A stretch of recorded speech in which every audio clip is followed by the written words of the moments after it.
Hi, my name is Fred Gregory. I was a Deputy Administrator of NASA until my retirement in 2005, but I was the Deputy Administrator during the Columbia accident in February 2003. Saturday morning, the 1st of February, I was at home. Sean was down at the Kennedy Space Center awaiting the arrival. When Sean would travel, my responsibility was to stay at home, and if anything, any contingencies occurred on the weekend, to come on into headquarters. Well, I was up, and I was looking at one of the TVs in my house and monitoring the arrival, and I left that TV and I walked into the bedroom. And between the time of leaving one and getting into the bedroom, I had a phone call. And I had a phone call from Bill Hill. And he said, we lost Columbia. And I don't think that I put any of the things that he was saying in context with what he was really trying to tell me. And I paused, and he says, we've really lost it. I then looked at the TV in my bedroom, and I saw the beginning of the transmissions, the TV transmissions from the Dallas area, and I saw the streaks across the sky. I drove into Washington. It took me about 30 minutes, and then I went to the room that had been designated as the operations center, the Contingency Operations Center. And there were perhaps 3 or 4 folks in there, and I remember we had maybe 1 or 2 telephones, and I think we had no laptops at all in there, but we did have communication. And the first thing I noticed when I walked in the room was, here was that mishap investigation document open. And the first folks in there, probably Bill Hill and so the others, had begun to walk down the line, and I saw checks by number 1 and number 2. And I immediately got on the phone with Sean. Sean was on the runway at the Kennedy Space Center, and both he and Bill Reedy had been waiting for this arrival. And I think they knew almost immediately that something horrific had occurred. I don't think the rest of the group down there was quite yet aware of the problem that had occurred.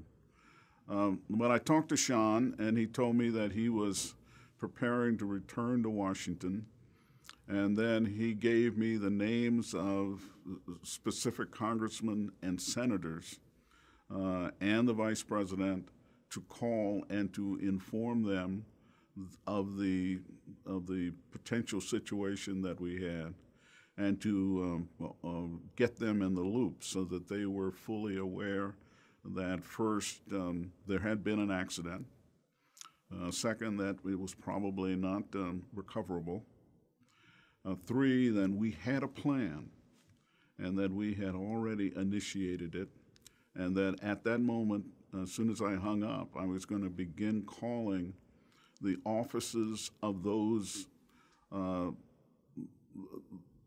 office of those identified in the mishap investigation plan. We didn't have names. All we had was the office, like the Chief of Safety for the Air Force, Chief of Safety for Naval Operations, et cetera, et cetera. And so I got on the phone and began calling those officers, and since it was a Saturday morning, I got all of the duty officers. They then connected me to the person responsible for the weekend, and then eventually got to the heads of each of those departments. And so I would think by noon on that day, we had already contacted each of the offices, had already had a commitment from each of the leaders to support. And the question then was, who was going to be the chairman of the panel? I called Sean and said, I have the team identified and folks have committed to be members of the team. I said, I don't have a leader. Do you have any recommendations? And he thought just a moment, and he had clearly been thinking about that also. And he gave me about 4 or 5 names, and they represented, as I remember, the Army, the Navy, and there may have been an Air Force representative. Each of these folks, he told me, had been members of investigation teams and or had led teams. And I looked through their recommendations. I looked through his recommendations and came on Admiral Gamer. And it was very clear he was the one. And I called him, and he was down in the Virginia Beach area. He was actually in his car. And I asked him if he would consider serving as the chairman, and he said, absolutely. And so I called Sean back and said, I have the Admiral, and he's agreed to serve. And then the administrative part of it began, because since the Admiral had retired, I had to bring him in as a temporary government worker. And so we contacted the federal offices in I think in Norfolk. And that afternoon, the Admiral was sworn in as a government employee. The next morning, we took a NASA airplane, a NASA Gulfstream, and we flew to Norfolk and picked him up and the Chief of Navy Safety. And then from there, I flew up to Wright-Patterson and picked up a couple of Air Force guys working for General S. Lyles at Air Force Materiel Command.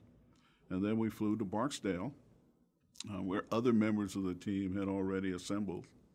And so by late afternoon on the second day, we actually had the team in place at Barksdale. And Admiral Gaiman opened the session, and he and I went outside the gate, and I introduced him to the press. And so there was public notification in the afternoon of the next day, and the Admiral opened the Mishap Investigation Board that same day. So this was significantly different from what had occurred after Challenger. And I think Congress was watching and the administration was watching, and they said, I'm sure they said to themselves, NASA's got this under control. And I thought that was a major, major step, major difference from what occurred after Challenger. As I just mentioned, when I talked to Sean, and I told him that we had assembled the team and that we needed a leader, it was very clear to me that Sean O'Keefe, since he had been Secretary of the Navy and had spent time in the Pentagon, had really thought about this. And so I think when I asked him the question, he already had the answer. And I think that for the future, that consideration should be a vital part of an administrator's knowledge bank. It was clear that Sean was thinking ahead and was aware of the requirement to put a team in place. And I think that is a unique talent for someone who's come out of the military or come out of the FAA. But if there is an administrator who comes in from another world, another business, that has to be emphasized, that he or she really has to start thinking about these unknown unknowns. What happens if? What is our next step? And certainly a clear list of members you think are important and necessary and vital to a successful mishap investigation is a mandatory requirement.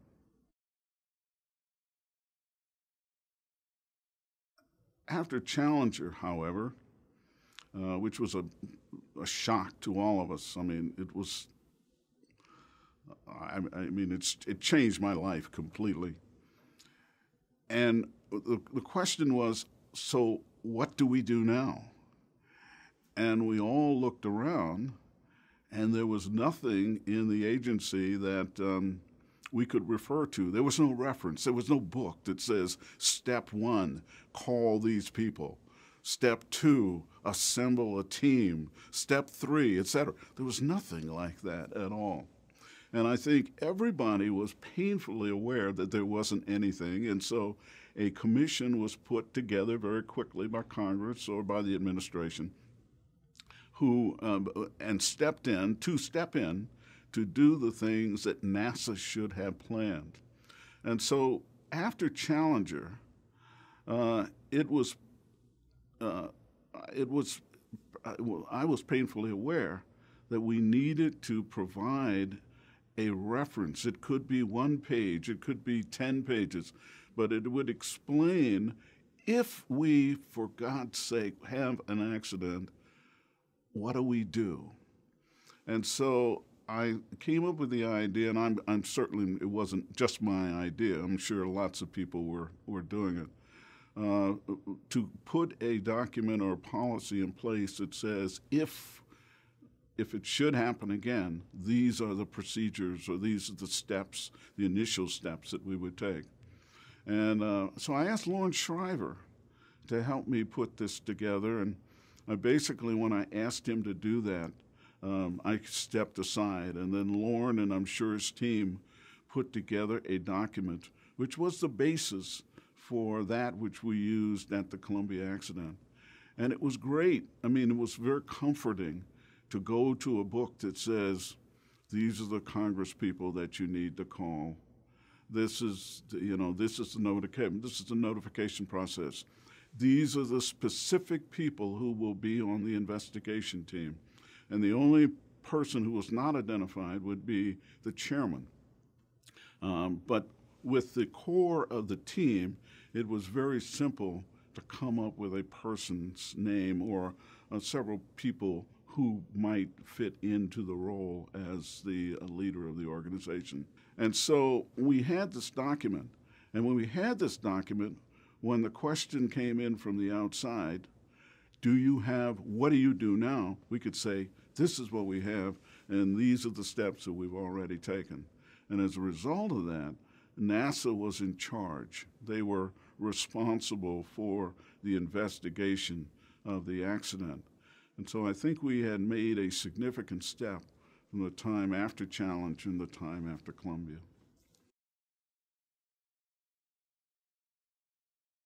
Sean and I had an understanding of how the agency could operate effectively. And we did that in a daily tag-up where we talked about not only those things that were going good, but those things that were bad or those things that had a potential of having an impact on the agency. Though we really, when the accident occurred, we really hadn't talked about the distribution of duties after an accident. That was not covered in the policy. But Sean, in our discussions, it was agreed that he would be the one responsible for the oversight of the investigation. He would be the one who would go to Congress and describe the situation and the progress that we are making, and that I would maintain the agency and oversight the runnings of the agency. I mean, the agency had many other activities going on besides just the accident investigation. And so Sean was the accident investigation monitor, and the up and out person. And I was the one who assured that the agency continued in its excellent ways daily. And we would tag up perhaps once a week and talk about the situation and whether either of us required the other to for assistance. Every now and then I would go on the Hill and actually do some testimony for him. because he would have been doing something else, and sometimes Sean would step in and look at the activities that were going on in the agency. But I think that was a very smooth transition, and I think for those who were looking into NASA from the outside, I don't think they would have seen a disruption in the daily activities that were going on. Obviously we're talking about budget time and getting passbacks and just running the agency. And so I think that that was done very effectively, but you would need someone to critique that who was looking at it from some other position. As soon as the accident occurred, obviously, I contacted all of the heads of agencies. Columbia was different than Challenger because in Challenger it was an all-U.S. activity, other than perhaps the space lab on board that came from the European Space Agency, and we'd flown some non-U.S. citizens on the orbiter at the time of the Challenger. Columbia was different because at that point we had the International Space Station. We were in its growth and development, the building of it. We were working with the Japanese, Canadians, 15 countries, I think, part of the European Space Agency, 15 or so countries, and the Russians. And we were the principal transporters of people, and cargo to and from the space station during its development period. With the loss of Columbia and with the investigation and using the example of Challenger as far as how long this would take before the shuttle would be cleared for flight again, I knew that we had approximately 2 years where we still had to continue activities on the space station. And so the relationships that we had developed, I was head of the group of deputies from these other countries, and we would prepare for the heads of agency meeting by working out issues and providing alternatives and then deciding on a course of action. And then I would present that to the heads of agencies. I had been doing that for a period of time, and the relationship that we had between the other partners, the International Space Station partners, was, I think, very, very good. As soon as the accident occurred, Columbia accident occurred, we contacted the heads of agencies, and with no exception, all of the heads of agencies or their senior representative appeared at NASA headquarters. And I was able to give a briefing to all of the heads of agencies, and I can't remember how many days after the accident, but perhaps 3 days after the accident, I gave a briefing to the heads of agencies or representatives from the heads of agencies and folks who came in from their embassies. And I was quite honest with them. I told them exactly what had occurred as far as the accident was concerned, did not know the cause of it, and that we would remain very close in contact with them. As I learned information, they would get it immediately. So I think that we had a relationship that had developed that was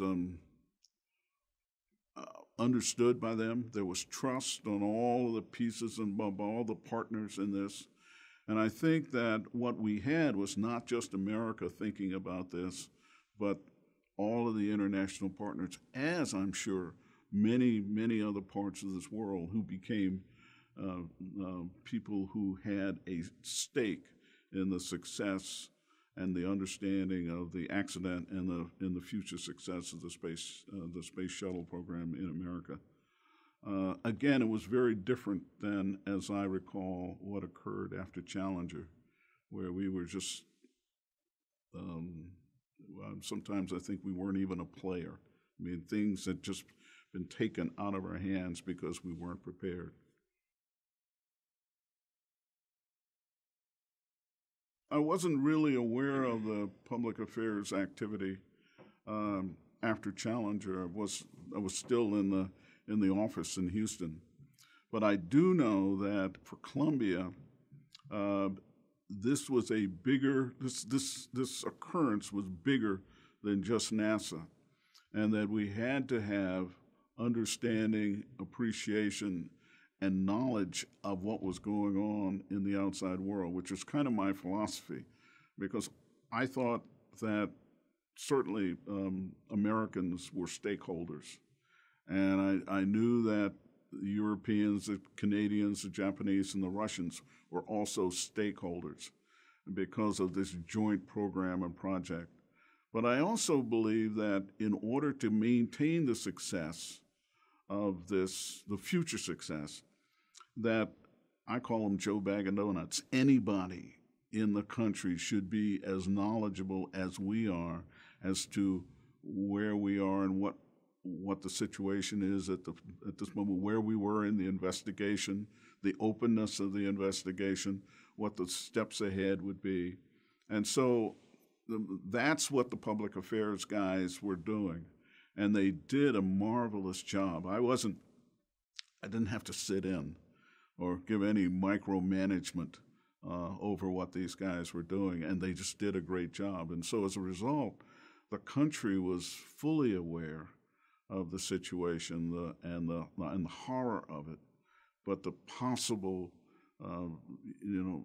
good outcome that could result from it. And I think it was conducted in a different way than it was done in Challenger. But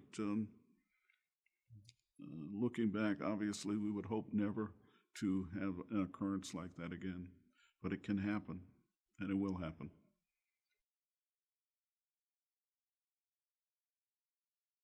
I think that the Congress remembered the Challenger and remembered how ill-prepared NASA was for that contingency. And I think they assumed that after Columbia, the same situation would occur. And I think, as Admiral Gaiman said, once he informed them of the policy within the agency, the assemblage of the folks, the independence of them, and that this was the team's approach to the investigation. I think that if there had been any naysayers in Congress, that it was beaten down pretty quickly. I don't recall doubters or challengers from Congress. But as I mentioned earlier, Sean was the one who did most of the outreach with Congress. I do know that actually some congressional members came to NASA, and obviously a lot of staffers came. And whenever they came, we opened the books to them and allowed them to get as up to date as they could at the time being. And I can remember after they would come, they would leave and say, "Thank you so much for the insight. There were some questions that I had, but they were fully answered." And so whenever they left, we said, if you have any other questions, please call, please come, or we will come over and talk to you. There had not been a deputy in the agency since, I believe, J.R. Thompson in 1989. I became the deputy in 2002 or 2003, I can't remember, August of 2002. I was assigned the role of the COO, and I also had other programmatic interests. Both of those areas were covered in my work statement.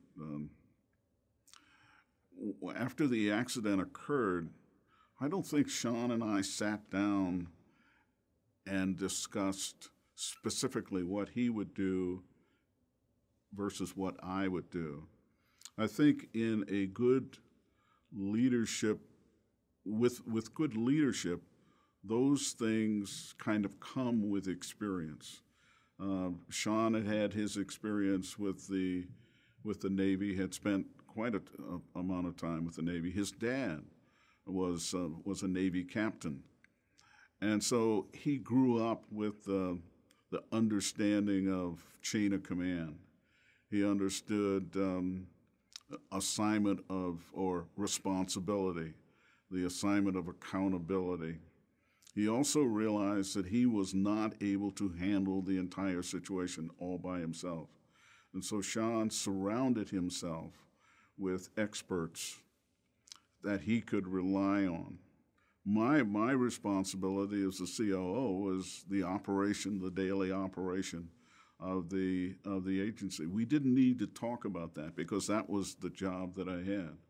But I think it is absolutely imperative that the administrator and deputy administrator have this understanding when they begin their tenure, and that each understands what their responsibility is under different situations and circumstances. Some of them are verbally given to you, handle this. In other cases, as a traumatic experience like the Columbia accident, there has to be a clear understanding that this is the person, Sean, I am responsible for this accident. If you want to assign blame, I accept that blame. I am responsible and I am accountable to the administration and the people of the United States to conduct a safe and successful series of operations. If we, for some reason, falter, trip, I am the one you come to talk to. And so Sean put himself in that position. I am the target. If you have something to say or you have comments or criticisms, come to me and talk to me. Now, you can do that, but at the same time, you can't do the daily operations. And so Sean assumed the role of the target, and I assumed the leadership role of the agency as well as I could for that period of time. Both he and I knew that in order to assure that there was never a question about independence, there was never a question about whether there was a political issue that somehow persuaded the team to go that we had to go hands off, and we were briefed. Perhaps once every couple of weeks on the status of the investigation. Sean all the time was responsible. The leadership role is tough. It's you're isolated. You have to weigh as much as you can, weigh the facts as much as you can. You have to get as much information as you can from those who surround you, but you also have to be open to peer review. You've got to be able to listen to that squawking crow that's outside the inner group who's saying, wait a minute, that's the wrong decision. Did you consider this? And you've got to be able to do that without condemning them or disregarding them. And I think Sean did a very, very good job in his handling of the accident.